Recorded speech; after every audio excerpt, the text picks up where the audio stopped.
Good morning, everybody. How you doing today? My name's Andrew. I'm Mimi. I'm Aunt Becky. I'm Lauren. I'm Joel.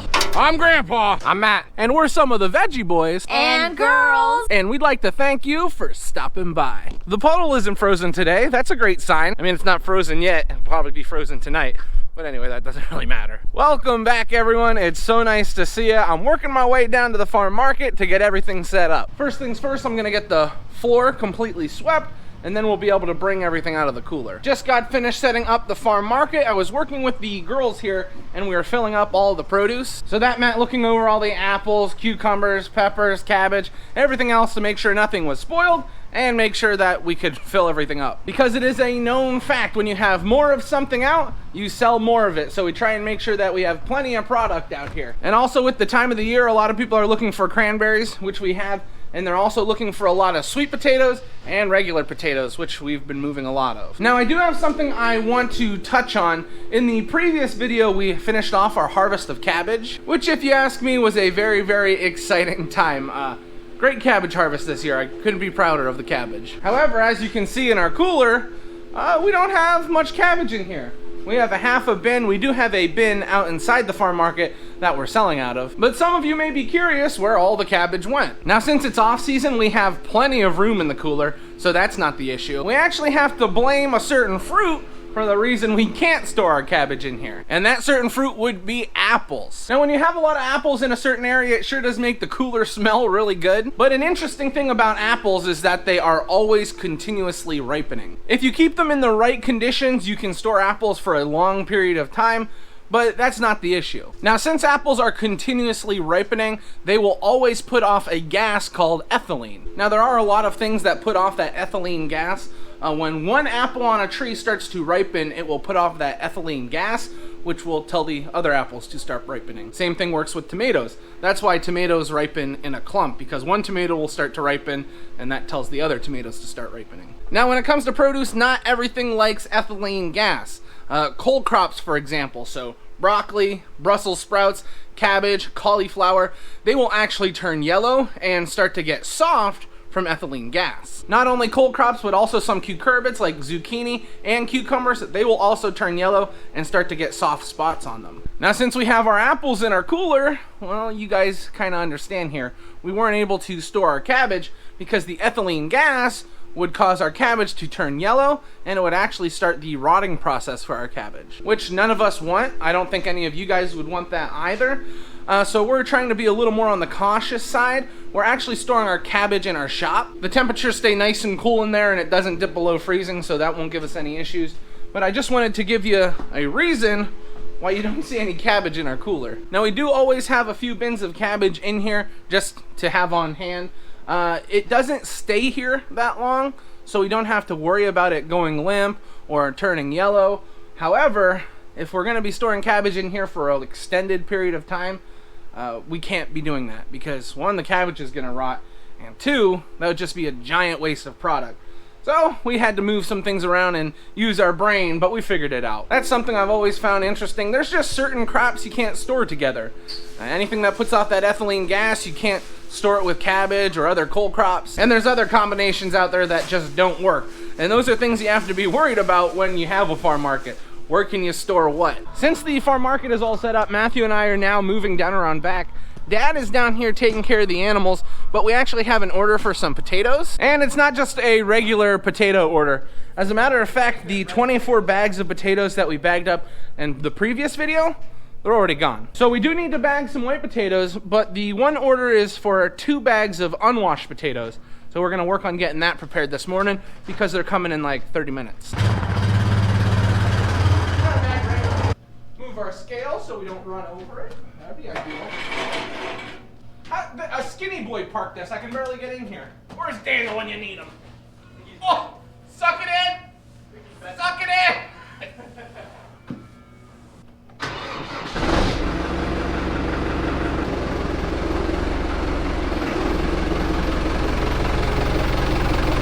Now, these potatoes may not look too bad, and that's a good thing. We were able to harvest them when they were dry, so the dirt did not stick to them. However, these have not been run through our washer yet. They looked for a bag of red and a bag of white, so we're gonna get the bag of white filled up while Matthew's working on the red. Chicken egg, turkey egg rant? No. You heard it yet? No. He's a funny kid. Ask him about it.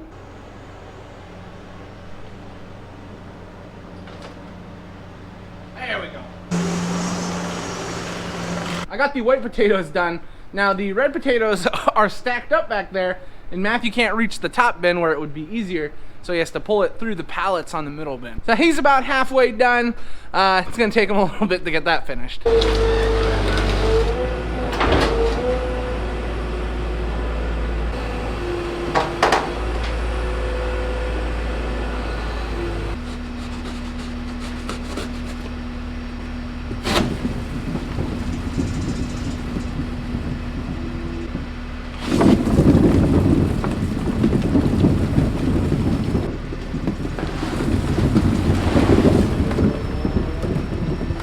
All right.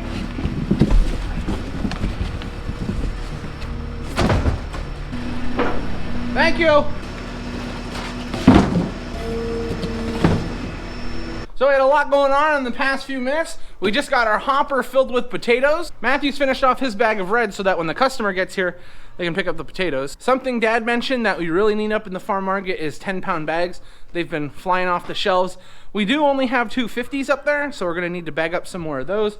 But 10-pound bags are the most important thing for potatoes right now. So Dad's gonna get the forklift so we can get this picked up. It's a little easier on us to bag them, and then we'll get started. We have to start hauling some corn out of our bin today, so we're getting some things moved around. The biggest thing we need to move was our auger, which is pretty easy. We can just do that by hand. So now all we need to do is get the 100 hooked up to the PTO, get our truck in place, and we can start pulling corn out of the bin. The truth of the matter is, we have to get all this corn empty because we have so much stuff out in the field that we need to harvest yet. It's not all gonna fit in the bin again. So we gotta get the bin cleared out so we can start putting new corn in.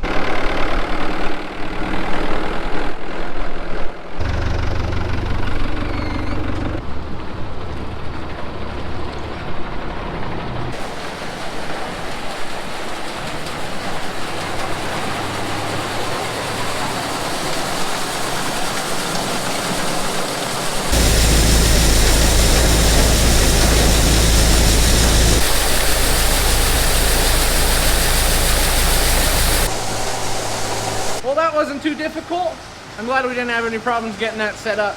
Makes life a lot easier. We're gonna try and get Matt to take down a few loads today. We gotta get that bin emptied. Besides that, the rest of us are just gonna be working back here at the farm. The next job though is getting our 10-pound bags of potatoes filled up. People need potatoes.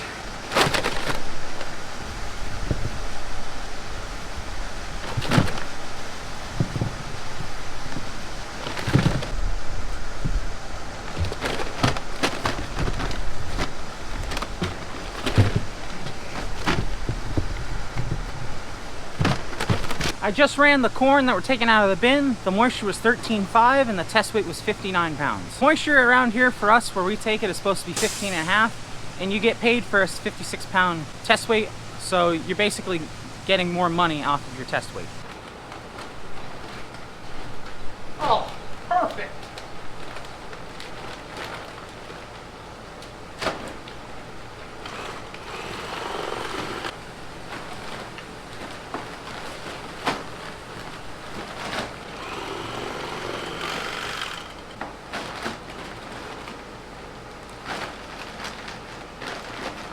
We just got all of our 10-pound bags filled. Now our bin still is pretty full, so we're gonna take the rest of these potatoes and put them into 50-pound bags. So then we should have enough potatoes for today. Should have enough. And that will open up the opportunity for us to get some more potatoes washed. Sometimes I'll get the question if I ever get tired of bagging up potatoes or just get tired of doing the same job.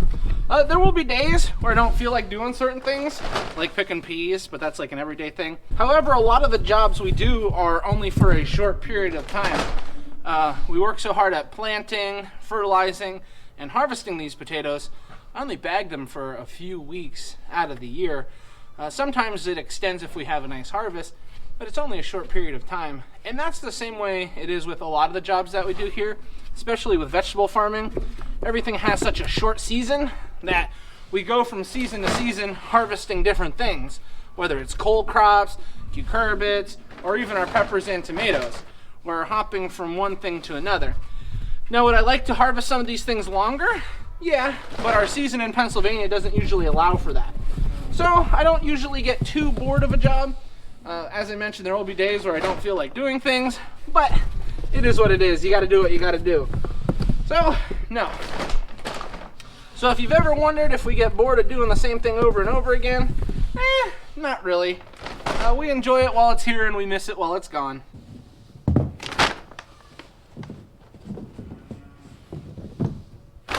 I just closed the big door because we started getting a huge draft in here and I was starting to get pretty cold. I can't see as well, but we got good lights in here.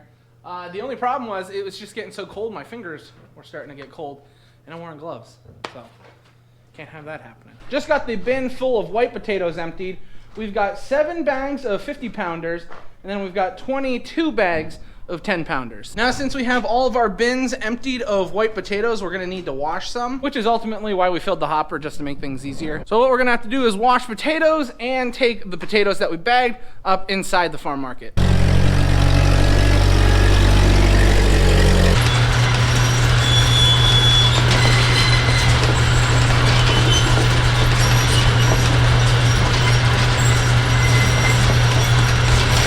When we wash potatoes, we usually have 2 people sorting.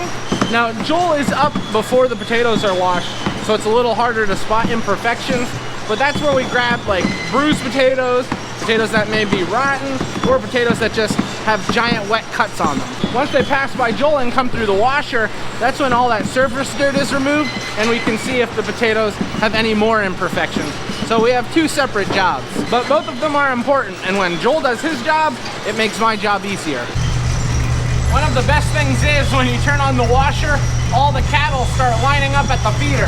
I think they're gonna get potatoes.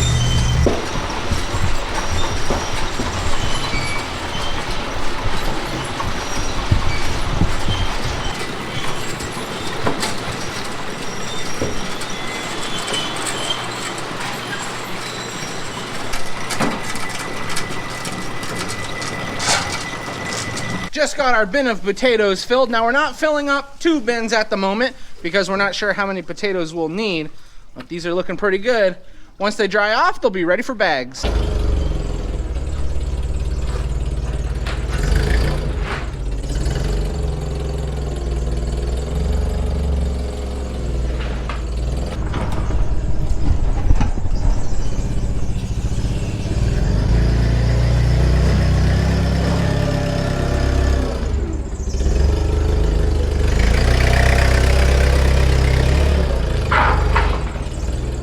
I didn't smash anything. We got over a couple inches. It happened to move on its own. 1, 2, 3.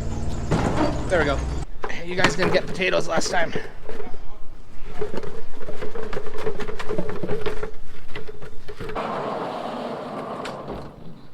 Well, that wasn't too bad, and I think the cattle were happy to finally get some potatoes. It's like a special treat for them. Every time that washer turns on, they get excited. Now that we're done with potatoes, I'm gonna head inside and warm up for a little bit. Oh, it smells good in here. Grammy has got banana bread, pumpkin bread, and zucchini bread? Yeah. Oh my. It's a lot of bread, and it smells so good. It is now lunchtime on the farm. We've got chicken patties, macaroni and cheese, and spicy green tomatoes for lunch. So we haven't had too much going on after lunch. We've just been working right around the farm market. I mean, it's already cold, so I wouldn't call it a cold front, but something is coming through. The wind's been really picking up, and the temperatures have been dropping. But in all seriousness, there really wasn't much going on. We've been doing a lot of driving around. Dad visited some farmers. We were having some truck trouble, so we were looking at that. Having some combine trouble, so we were looking over that. The combine trouble we did have is no longer gonna be an issue. We got everything repaired with that, runs great. It was just some jobs that needed to be done, and we've got a cold, windy afternoon, so we finally got them done. Woo-hoo-hoo, it's feeling chilly. I can't wait to see what we're having for dinner tonight. I am hungry. Daniel, I need my pants! Miss Lauren, what are we having for dinner tonight? We're having salsa chicken, which has peppers and onions and cream cheese and salsa over chicken, over rice. All right, hey, are you all ready for dinner? Oh, yeah, she's ready. All right, we now have got everybody at the table, so you guys know what that means. This is where we're gonna end the video today. I'd like to thank everyone for watching, and I hope to see you next time. Bye-bye. Bye-bye. Ba ba ba ba ba.